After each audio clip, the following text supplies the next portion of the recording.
To this, the fourth installment of the Three Counties Cider and Perry Association webinar series. We've had three amazing sessions thus far.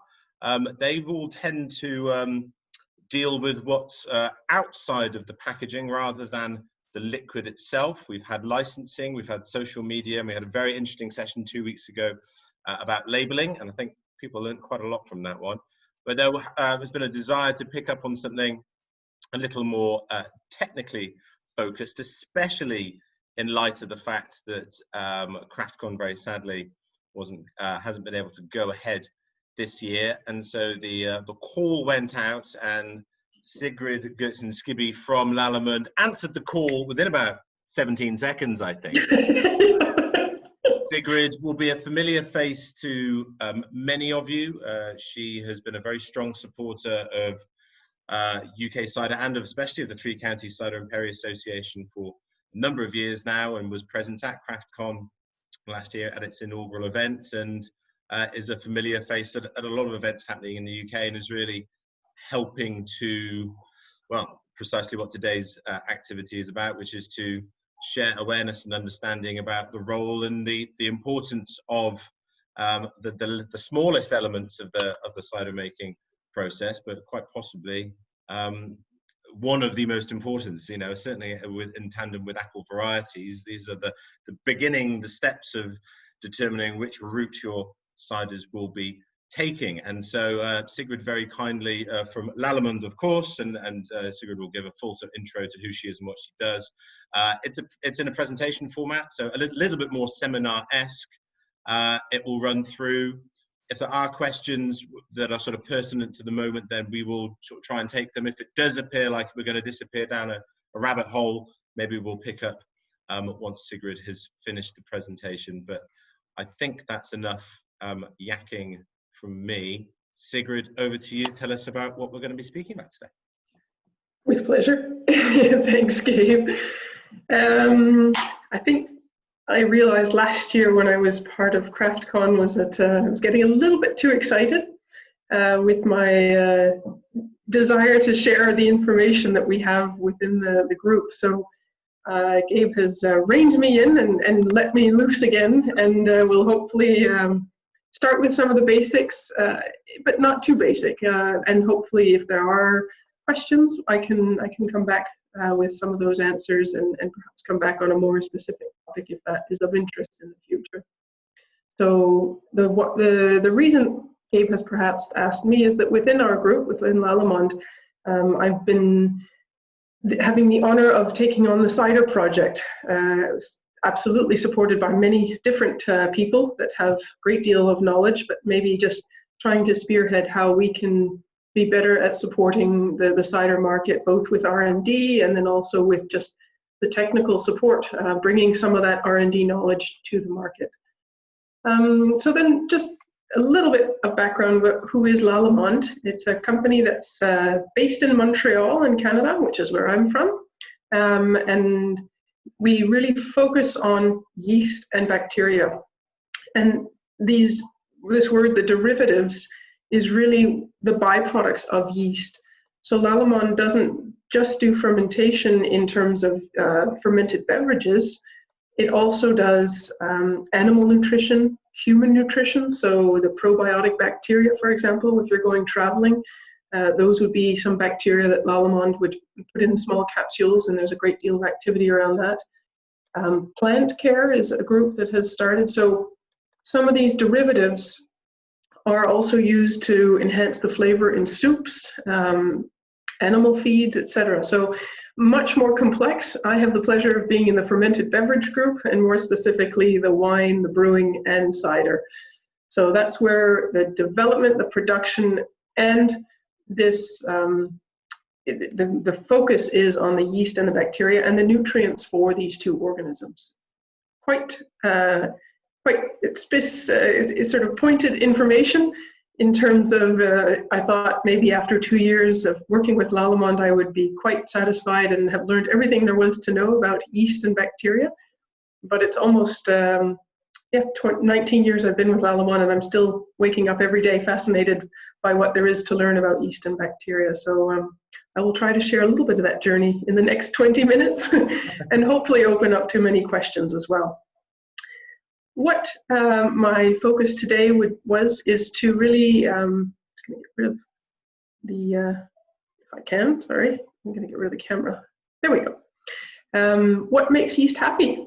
And the idea with making yeast happy is not so much whether it's our yeast specifically. It could also be spontaneous and wild fermentations.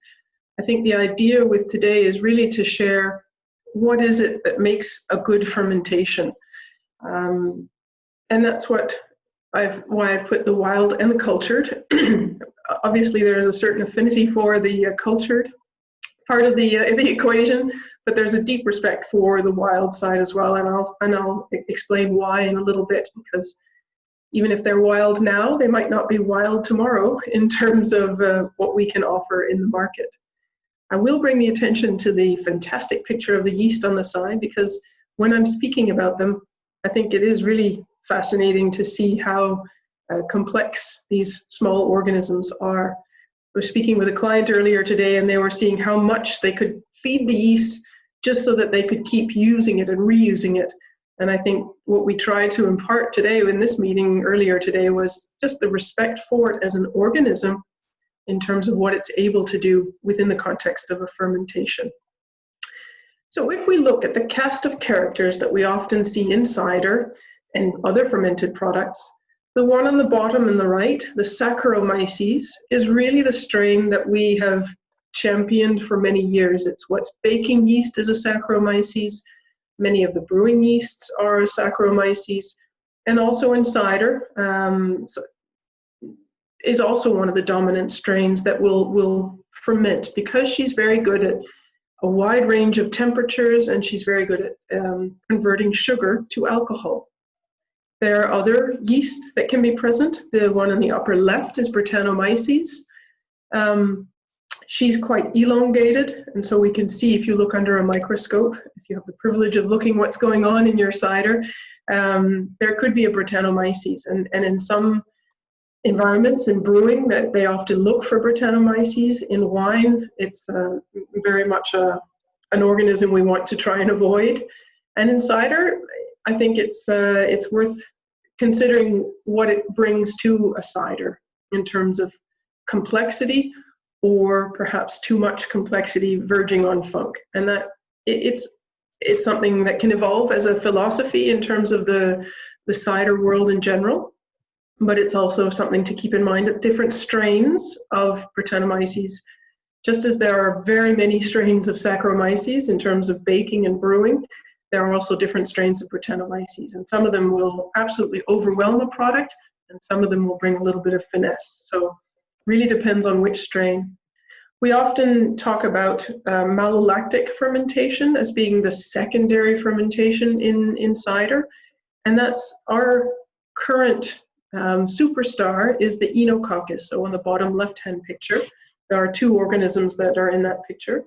The Enococcus is really a strain that is a little bit more slower growing than some of the spoilage organisms, but she's really good at converting malic acid to lactic acid.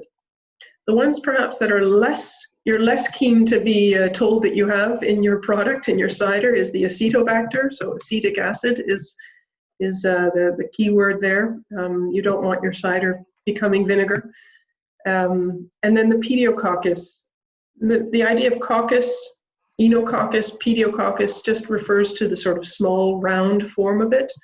The pediococcus is often associated with causing ropey products. So if you pour it, it actually gloops instead of pouring freely. And that can be an organism that is present. And finally, lactobacillus. I think when I started giving presentations with Lallemand, lactobacillus was an evil empire. But we now have a commercial product that is a lactobacillus, and she's really good at doing the malolactic conversion. So as time goes on and we learn that some strains are better than others, we've learned that there are some really good lactobacillus, but we've had to look for them as well.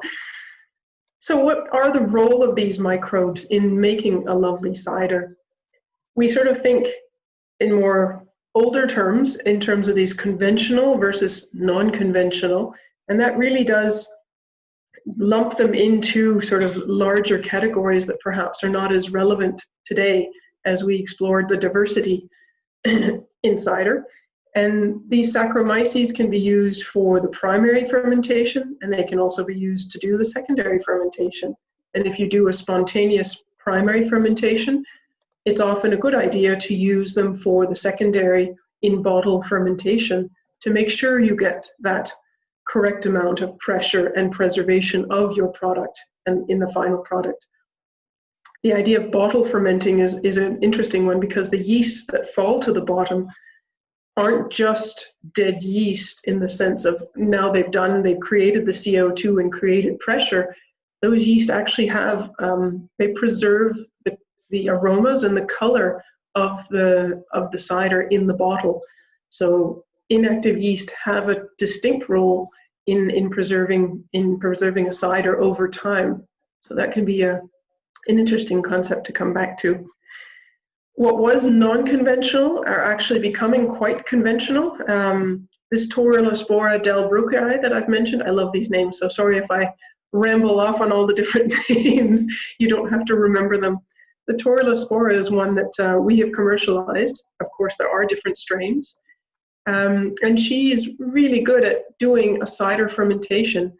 Doesn't come above 8% alcohol, ferments a little bit more slowly, produces a really distinct set of aromas, because she isn't Saccharomyces, our superstar for higher alcohol ferments. They have different organisms, have different sets of enzymes that are able to tease out some of these aromas that might be in the juice. And so that's where using some of these different yeast strains, and maybe not non-conventional or not even non-cider, non-Saccharomyces, they really should be known, as we do with Saccharomyces, if you're in the yeast world is known for being just Saccharomyces and non-Saccharomyces. They really do deserve the right to be just called by their names and known for their characteristics. I'm going to touch a little bit on bacteria, but I won't go too far down the rabbit hole, as Gabe mentioned earlier. Is just this idea of Enococcus is a really good strain if you're planning to do a malolactic, and we'll talk a little bit about malolactic in a moment. Some of these other names, I think now you're starting perhaps already to become a little bit more familiar with. The Brettanomyces I've mentioned before. The Pichia is also known for very cool ferments. She will take over and dominate much more at cooler temperatures than, for example, the Saccharomyces.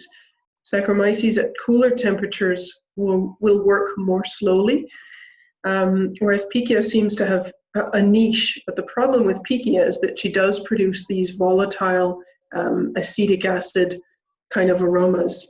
So you've got to be careful with them. But again, if we look at some of these non-Saccharomyces, the word we've traditionally used up until very recently, the Torulaspora mechnicovia is an interesting one if you're looking at doing a fermentation that you eliminate or avoid spoilage organisms taking over early in the fermentation by dominating with some of these other yeast strains. These other yeast strains often don't tolerate alcohol, so when the fermentation does get going, these other strains will tail off, but they do perform an important role in dominating and avoiding some of the proliferation of some of these spoilage organisms. So it's a way to perhaps reduce your amount of SO2. And so this is just to give you an example of how much we're celebrating these non-Saccharomyces, in that we have for example, the Torulaspora that I mentioned is called Biodiva.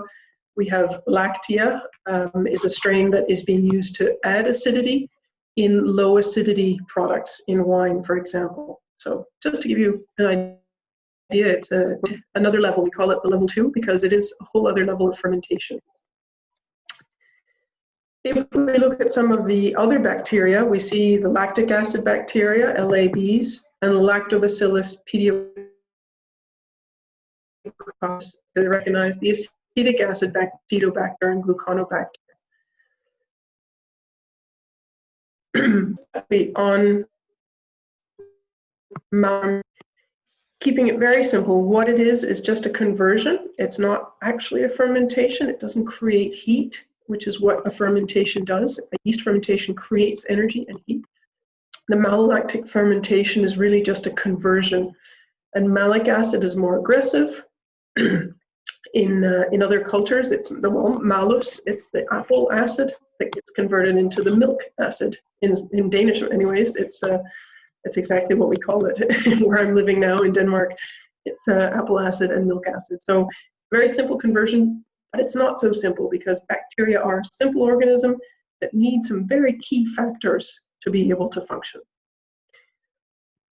Last point I want to touch on in terms of just bacteria and being aware of your pH.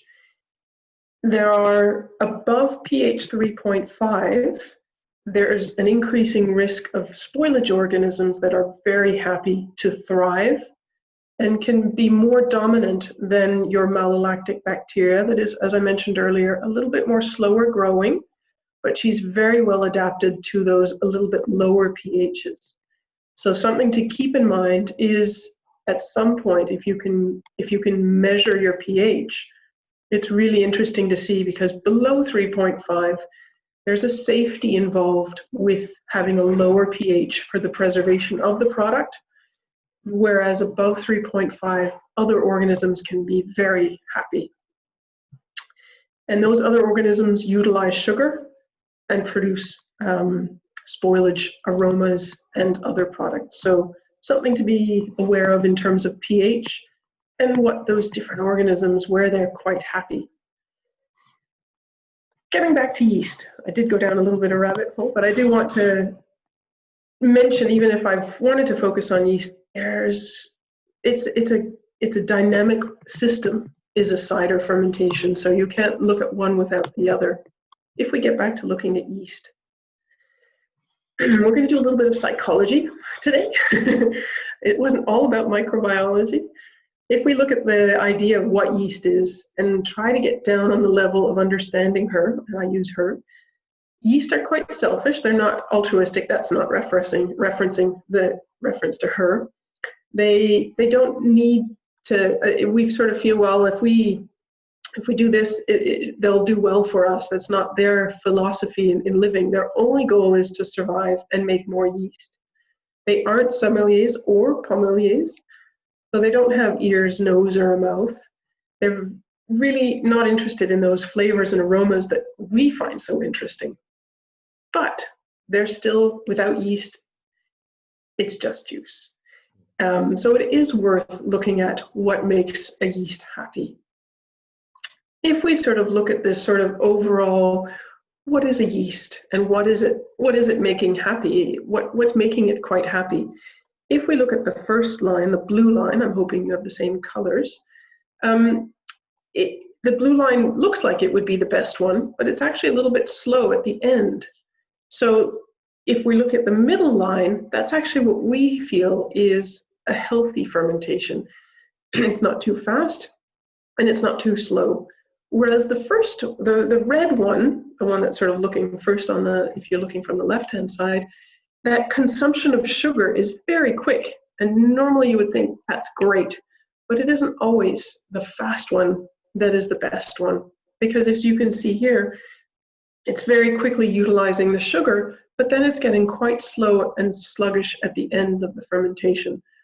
And this can be a problem in the sense, as I was mentioning before, is that if you have a higher pH and you have some sugar left over, you may be opening up to those other organisms having a bit too much of a party with the cider and producing perhaps some off aromas. So you may have a really good fermentation and be really enchanted by the aromas that are there towards the end of the fermentation, and then wonder what went wrong when you had a slow fermentation at the end and something else took over.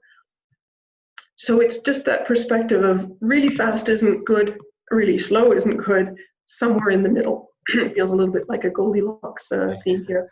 It does. if we look at more simplistically, what is the yeast doing? So all yeast, regardless of if we're inoculating or if you are having a spontaneous fermentation, there will be a lag phase.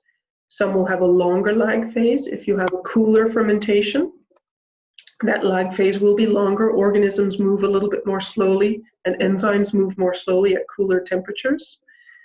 You have the accelerated phase, or the increased at sort of in that phase there where between the sort of flat and where it gets into the logarithmic phase. You then have a stationary phase, and then you have decline. It's really just all organisms have this aspect of growth and potential in that propagation of an organism. If we look at it a little bit more in terms of the yeast and what they're doing, we can see the first one, perhaps the red line, is really just that lag phase and then going into this exponential phase. And then you can see there's a change with this blue line, and that's where the yeast is utilizing the sugar enough to build what we call a biomass. It's this sort of mass of cells that are growing and dividing and creating a yeast population that is able to ferment. It needs to reach a certain biomass to be able to utilize this sugar, the blue line. So you can see that when they've reached this sort of mass of cells, they communicate with each other, and then they say, good, we've got enough of an army, let's start eating that sugar to do a fermentation. So you can see that change in the blue line is when the yeast have enough yeast cells present to start the fermentation. And then it gets into this stationary phase. If we have a situation where there's a high sugar, for example, or we know we want to keep that temperature quite low for different reasons, better aromatics, etc., then you could, for example, add more yeast so that they're able to get to that biomass a little bit more quickly. It really depends on the philosophy. If you want to get that fermentation going and then spend more time in the aging and taking care of the yeast after, or if you're looking for more of a long, slow, it's just a matter of who you want dominating the fermentation. And it could be a very dynamic instance where you have different populations, either cultured or wild populations. You can have this dynamic aspect of coming up to the yeast that does the fermentation. I kept the number of 100 and 150 million cells per ml. It's called colony forming units. You don't have to look at that. It's really just the idea of cells per milliliter, just because it gives you, just for some of us like the numbers, is to see what that number is of a critical biomass. And this is whether you're in brewing or wine or cider. So it's really just the basics. But what happens is if you were to start at one cell and have to get up to that critical biomass, it's a lot of growing and dividing, and that cell population can be quite tired by the time it gets to that sort of critical biomass. And those cells have to get through the fermentation and produce the alcohol that you're desiring. So by diluting that cell membrane of sort of some of these critical factors that keep that cell membrane fluid and loose, you're putting a population a little bit at risk by having maybe just one cell. So there's that idea that the healthier the population, the less they have to grow and divide before they get to the critical biomass, the healthier that population is and able to survive against temperature shocks, lack of nutrients, etc. What I wanted to bring in this idea was, if we look at the bigger picture of what are the different organisms that are present. So if we look at that sort of, now we're looking at population over on the left-hand side, and that sort of swell and ebb of population of yeast, you can see that in the background, you've got other organisms. And these other organisms are mainly kept at bay by yeast being a much larger organism than many of these bacteria. If we were to look at a natural Enococcus fermentation starting up, if she's present and has the right conditions, she'll start up very quickly after the alcoholic fermentation in the right conditions. What we can see here is that if the conditions are quite tough, whether there's a lack of nutrient, it's quite cold, the pH is quite low in some instances, then you can see that sort of joining of the yeast and the bacteria, it could be the Enococcus that takes over. It could also be the Lactobacillus or the Pileococcus, depending on if the conditions are right. So that longer, slower malolactic fermentation can be a little bit of a scary time to expect one organism to take over the other. In this case, I've shown that Enococcus was the dominant one, but it doesn't necessarily have to be that way. So that's where it's this big picture that we have to keep looking at.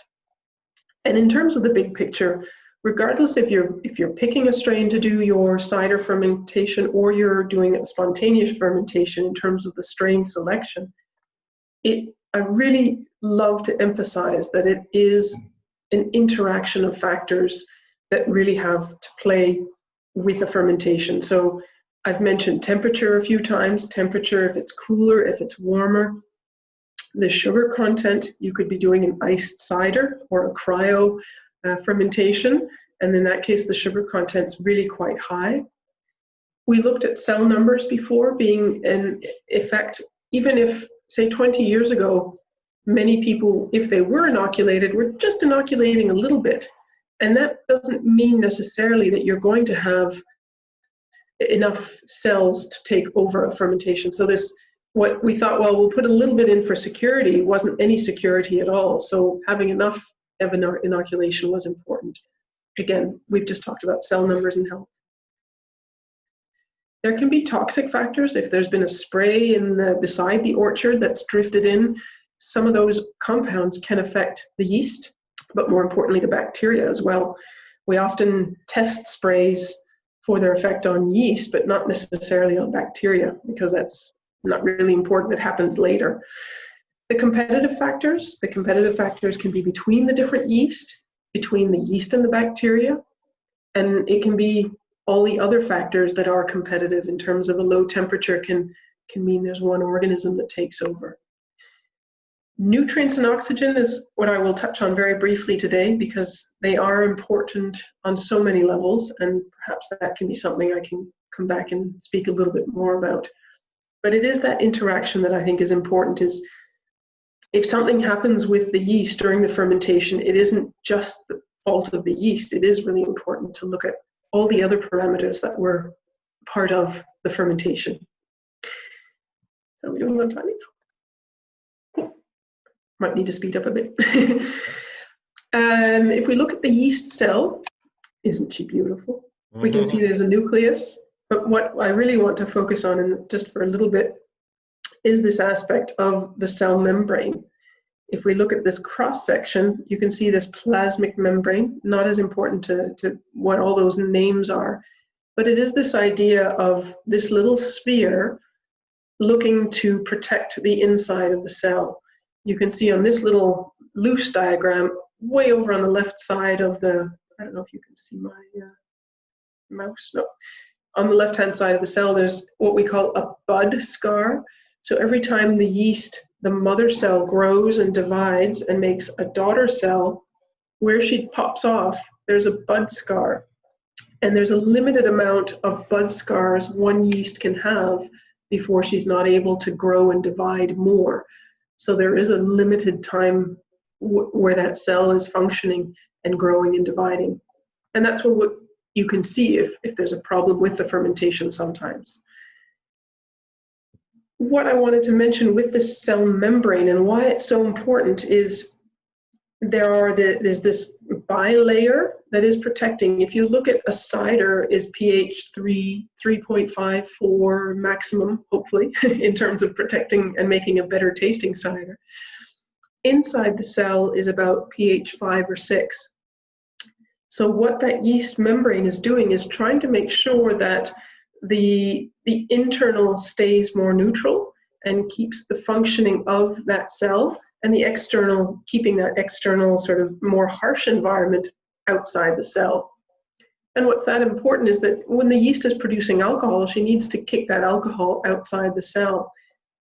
If that membrane becomes very loose and porous and holy, then it becomes a problem for keeping that pH outside the cell, as well as the alcohol perhaps not being able to get kicked out as quickly, and so there can be a toxicity inside the cell. Besides just showing you a little bit of this sort of transection of the cell, it's all these elements that you see, the enzymes that are keeping that cell functioning, are proteins essentially. So there's a lot of building blocks to make a cell happy, a lot of different aspects of keeping that cell functioning. So if we very quickly, just 1 or 2 slides, touch on nutrition.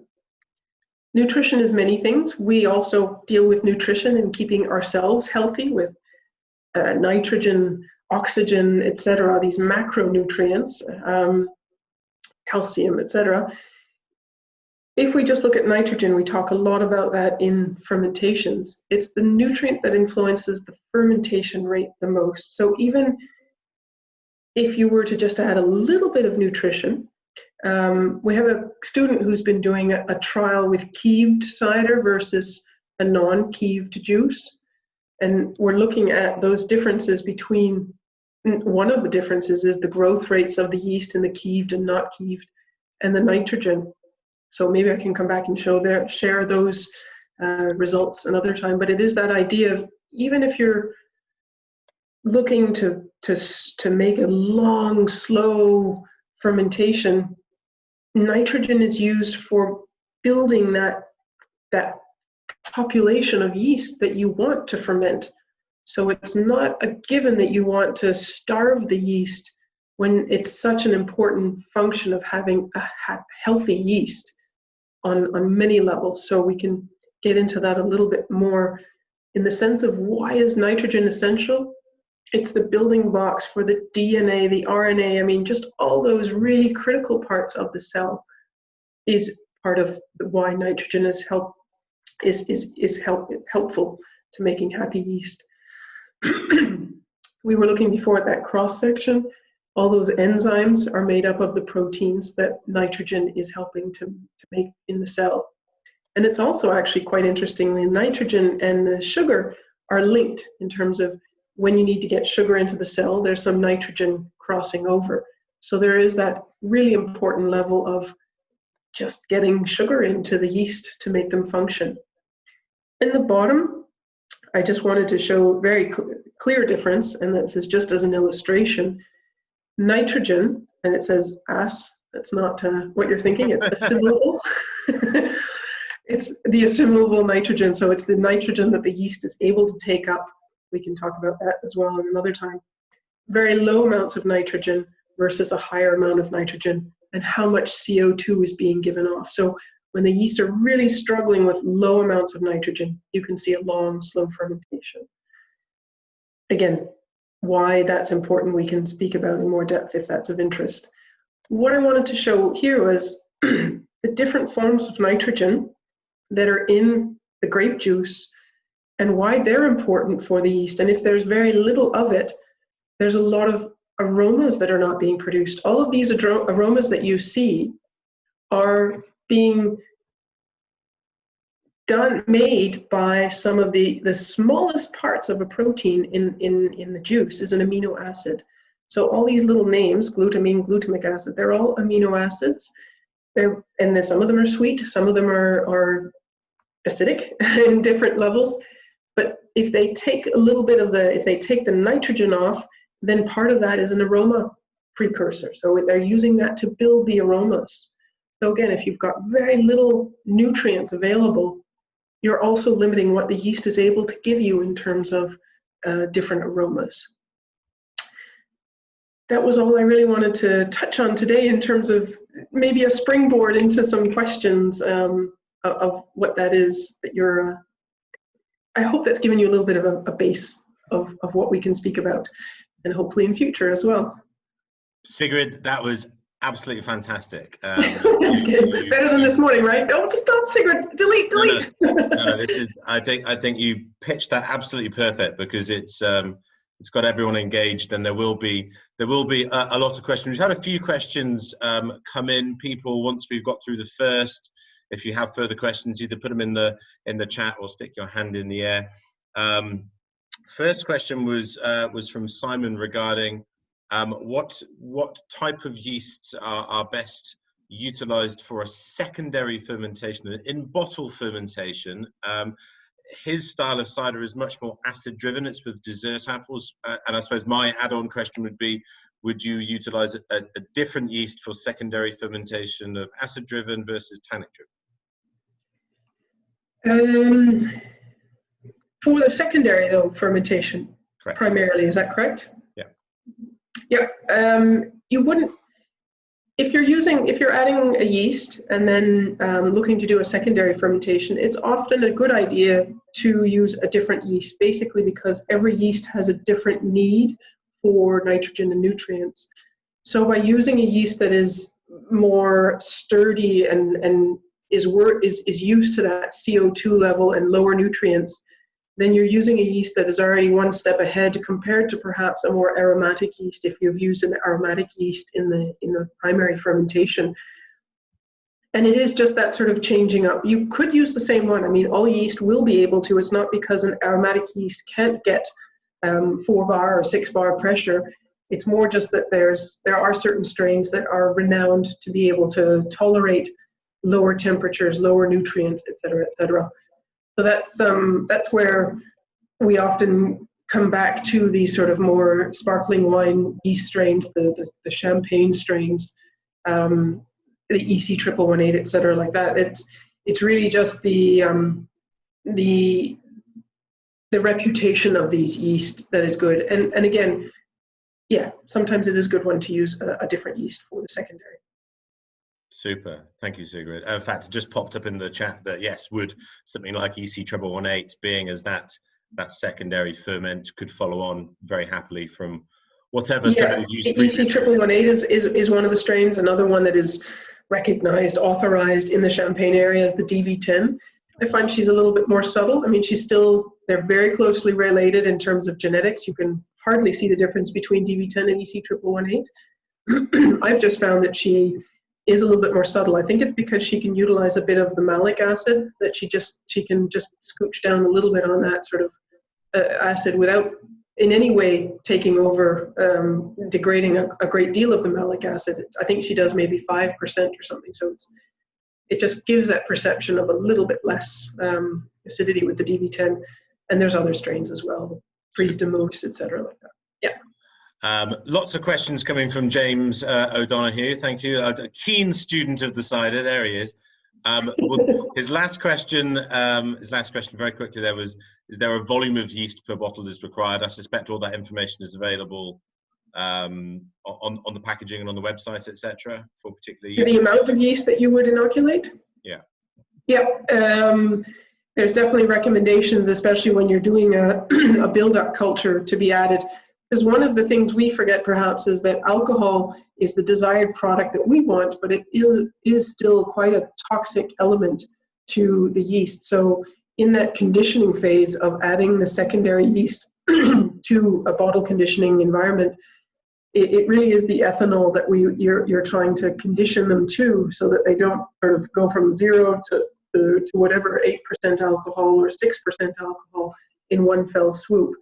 So which amount of yeast to add?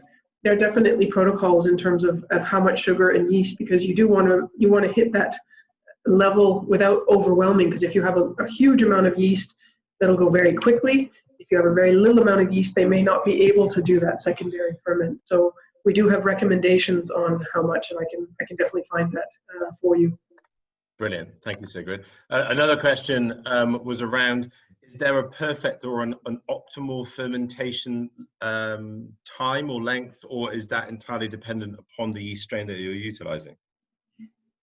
It's very much. I mean, I think if you speak to Tom, that's a fermentation can last. A healthy fermentation can last months if it's cooler and if it's got enough energy to keep going that long. And as long as it is producing CO2, you are protecting it from other spoilage organisms, because the yeast do tend to dominate. If they get too weak, that's when other organisms will sort of take the center stage and take over. But certainly I've heard of fermentations through the winter months taking 6 months perhaps, and if not more. I think some of the ideas of getting a shorter fermentation, and I don't mean too short, because if it's done in 2 days, then you've got yeast that had to blast through there and didn't produce any interesting aromas. I think the balance is that there's a level of control in that if you've finished one process, you can move on to the next one. So a typical fermentation was often, I would say, 2 to 3 weeks for cider. If it's sort of a Saccharomyces or even the non-Saccharomyces, the Torreospora, called Biodiva, she's slower, so she would definitely be more on the 3 weeks to 4 weeks range. But I do believe in a little bit slower, but I would be afraid, just as a microbiologist. Some people have an easier time of letting it go, and I'm not type A, but an easier time of letting it go. And that's also where experience tells a great deal. I think if you have the experience to know everything's good, versus just saying, I want a long, slow fermentation, and you come back after 4 months and you have vinegar, then that's something to be aware of. So it's experience, and definitely different yeast strains have experience. Sorry? Someone's not happy with their yeast, obviously.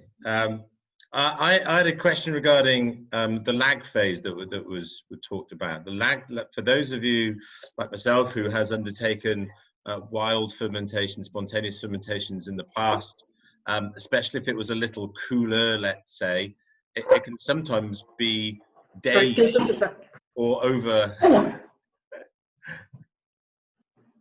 Sorry, keep going. That's right. And often it can be days or up to like a week or more before signs of fermentation really start to kick in, and often some cider makers will find that they do start to get almost a mold growing on top. So is there a time, is there like a sort of maximum lag time where after you should give up and do something about it?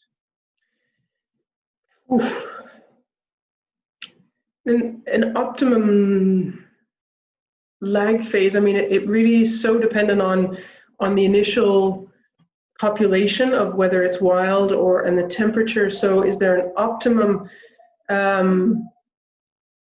No, I mean, I would think the quicker it gets into that exponential phase, the more security you have, because that lag phase could be many different organisms. So which one then takes over, and it could be a spoilage organism, or it could be the yeast of that you want to do the fermentation. But as soon as you get a yeast taking on the fermentation and producing a little bit of alcohol, you're already starting to get some protection from that list of that I was showing you, that are not always the best organisms to be present. So it depends if you have healthy fruit, etc. But the lag phase is not necessarily the one that gives you the complexity on that level. It's the different organisms, but it's also making sure that the right organism is there as well. So a long lag phase with lots of nasty ones present will have more risks involved. And that's a really good question, because it is quite complex on, you keep it in a lag phase and have that risk, or do you sort of move that lag phase into a sort of slower, steady fermentation, which means it's more that exponential stationary phase. You just alluded to a comment that links into another question that came through around the role of nutrients in the orchard, and how that translates into the fruit, and therefore into the type and rate of fermentation. Is there a significant difference between, let's say, an older orchard that doesn't have any or nitrogen input other than maybe some sheep poo, versus a more commercial orchard that has phosphorus and potassium put on the land, etc.? It will absolutely have an effect. I don't think there's been enough research in the cider world, either from ourselves or back with Long Ashton. I don't think there's enough research, because we didn't know enough perhaps when that research was being done to see how it translated into the juice, the apple must, to know what those effects were, because the amount of the different amino acids, the different nitrogen components that are in apple are quite simple compared to, for example, grapes. That we know now. And we can definitely see that there are lower levels of nitrogen in apples. That doesn't that's not a negative, because if you do want a longer, slower fermentation, but it is an impact in the sense that if it's very low, if you have an old orchard that has very little nitrogen to support the yeast, you're already starting from a point that's quite low, versus in terms of those different complexities that will give you more complexity in the aroma as well. So if you have an orchard that's quite low in nitrogen, then some form of supplementation, organic hopefully, in the fermentation can help balance that. And it would certainly compensate a little bit if you're adding some nutrients in the orchard, but it doesn't necessarily mean that you're going to completely counterbalance that there's less nutrients in general for the yeast in a cider fermentation. I think there's often a misinformation is that, you know, the longer, the slower the fermentation, the more you make the yeast work, the better. There's a balance, I think, besides, I mean, if you were a marathon runner and were expecting to make the best time, but ate nothing for a week before, you're not going to get very far in that marathon without some kind of a little bit of supplementation of nutrients. And it's the same with the yeast. I think if you're expecting that yeast to do the job and do it well, you have to be aware that very low or older orchard, you may need to consider just a little bit of supplementation to give the yeast a little bit better balance of what are those building blocks, both for building a population, but also in terms of increasing some of the aroma potential in that juice. Super. It's quite a complex question. Yeah, it's one that it's something that I hear of and have heard of quite a lot over the years, that people who are undertaking spontaneous fermentation prefer to use fruit from older orchards, partly because they like the concept of it and because they think that the fruit is more intensive flavor, but also because it's therefore low in nitrogen, which means that the fermentation will be slower and therefore better. That is a train of thought, not based on any science, just observation, I think. I think it is one of those sort of, I fear for the yeast when I hear that. And I do believe in complexity, and I think we're really starting to see with this sort of rediscovery or discovery of some of the other respect of the other organisms that are in a cider fermentation, what they're able to contribute. And it's more that complexity, I think, than having nothing. If the yeast has to start with nothing, it can't give you anything. Whereas if you can give it a little bit, it goes a long way. The yeast doesn't have to, like in wine, get up to 15% alcohol, which requires more nutrition.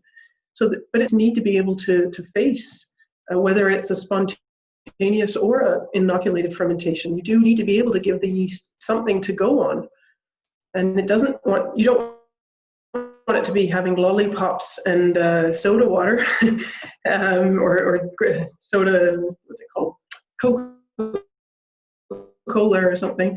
You are looking to give it something that maybe a little bit, but something that's quite healthy for it in terms of a balanced nutrition. Super, thank you, Sigrid. There was a question from Susanna regarding potential yeast with a sort of specific action towards Pears. Is there any information or advice there, possibly? Oh, have we lost you, Sigrid, or have you lost me? Could well be me. The Devon Connection's not very good. Come on, Denmark, you can do it. Andy May, you just sent me a message. Was that just for me, or was that for the whole group? Ooh, that's an interesting one to do. Oh. No, that was for everyone. Sorry. Don't worry. But can you hear me now? Did it go a little we've bit? got you. You're back in the room. Good. Well, welcome. So the Perry, if there's not very much research on cider, I think there's even less on Perry. I think the Perry complexity is interesting also because there is that tendency to more acetic notes, which is part of a Perry fermentation in some levels, but I think the complexity is in using a different yeast, perhaps sort of a sequential where you're using some different ones. You're using a non-Saccharomyces to start, and then bringing in for some different complexity or different non-Saccharomyces strains. I think the interest to do a complex perry is the same as to do a complex cider. I think the world is our oyster right now in terms of trying different things, especially in perry, because there isn't as much of it. And I think if we're going to get funding for research, even within my own company, I think cider still has a bit more priority than the perry, but I have to respect that I've tasted some lovely perries, and I think that's it's getting that cleanliness just right in terms of bringing out the perry notes. I don't know what the nutrient levels of perries are.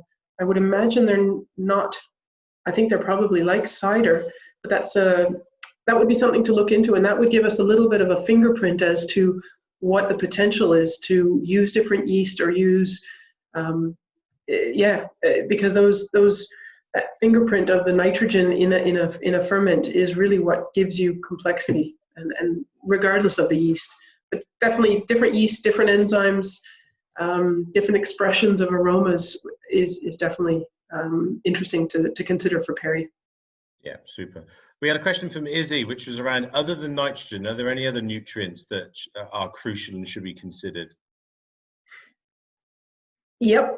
That's the next presentation. Okay, yeah, well, but I think the main ones we talk about are really, because what you get into when you speak about nitrogen and nutrients, and I'm very glad that there is the interest in that, is you get into, even if you have lots of nitrogen, if you have very little of these micronutrients, so even if, for example, and please don't just add DAP, diammonium phosphate, you're getting the ammonia, you're getting the nitrogen in there, but we can show very clearly that you can have 400 parts per million, just as a high number of nitrogen, and you still have a stuck fermentation if you are completely depleted of some of these micronutrients, of these other structural things that are important for a fermentation.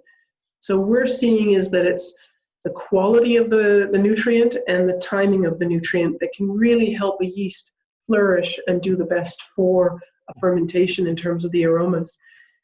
It's fascinating to look at, as we, in the last 5 years, have started to see what is important in the fermentation. But most importantly, I would say nitrogen and oxygen. A yeast appreciates oxygen not only to regenerate sterols, which is all of those really cool membrane fluidity things, that little bilayer that we looked at. So oxygen helps the yeast keep that cell healthy. It also helps many other aspects in a fermentation. And so those are the macronutrients of nitrogen and oxygen. Super. We're rapidly running out of time. If we can, just for the last couple of minutes, keeving is something. So we just had a question from Gray's Knee Cider about how to retain a residual sweetness, and keeving being the most utilized methodology. It must be a real challenge for you, because the sole purpose and method of keeving is to starve your poor lovely yeast, right? So that it doesn't convert all of the sugar into alcohol, or if not to starve, is it a case of starving it, or is keeping the cell count low enough such that it doesn't go on that exponential drive? And how does one do that without getting the often classic aromatic character of en français le stinky poo-poo? How does one tread that very fine path between a beautiful keeved cider, which is a joy when it's done right, versus something that is a little more organic, let's say? Yeah, and that's a really tough question, because we don't know a lot about the keeving aspect of what it's taking out. I mean, it really strips, and that's the reason you can have a sweet cider. The whole purpose of the yeast is really to grow and divide and eat sugar and produce alcohol and die in that lovely bath that it's just produced. So to try and say, whoa, stop right there. It's like a steam train. I mean, once she's built that population, she's going to go until there is no more sugar. And that's really tough. We do have some strains that are easier to stop. And I think we may have the holy grail in finding a non-Saccharomyces that perhaps is is less efficient at utilizing the sugar, or utilizes sugar and dies in her own alcohol and thereby leaves some sweetness. But at the moment, this keeving process is really, and as you mentioned, it is a way to starve the yeast. And that's sad from my point of view. But it is the for the time being, the only way. I think for me, the only way I recommend to anybody is just let it ferment and then back sweeten, because it's easier. You get also stress when you on the yeast. You really stress the yeast by stopping it, because you're either adding lots of SO2 and not really. I mean, you don't want to do that. You're shocking it with temperature, or you're filtering or pasteurizing. So none of those options are really very kind options, and that's why keeving is a good way to leave that residual sweetness. I think it's a shame, because we just need to produce more dry cider, I think. I think there'll be some people on this group that would wholeheartedly agree with you. Guys, we can't let Sigrid stay for too long, because in Denmark it's midsummer celebrations this evening, so Sigrid's going to go off and do some wonderful pagan activities. See, she's a true cider person. Yes, I'm drinking that. I think certainly what has come out. Thank you so much. I think what as ever, once it's been a really good presentation, when more questions come out of it that need to be answered, and so I very much anticipate at some stage in the future, hopefully this year, there'll be another opportunity and another platform for you to expand on some of these topics. But I think that's provided a really, really good and crucial overview for everybody to understand exactly what do these yeasts, whether they be wild or not, how they function, what's important to them all, and a great little dip into also the bacteria as well, which for some people is an important part of their process too. Anyway, either way, to be knowledgeable, to be informed about something, and to then make a decision is the way to go. So Sigrid, once again, thank you so much for your time and for your presentation. We will be speaking to you all again soon. For everybody else, thank you very much for joining. That's the last of the webinar series just at the moment, but we do hope to be there being some form of webinar series up again a bit later in the summer. Keep your eyes peeled. The news came out this afternoon that pubs are going to be reopening on the 4th of July, 1 meter distancing. You can stay around people's houses. It's just got a little bit easier, hopefully. So I very much hope it's not too long till we can be sharing a cider in each other's company. So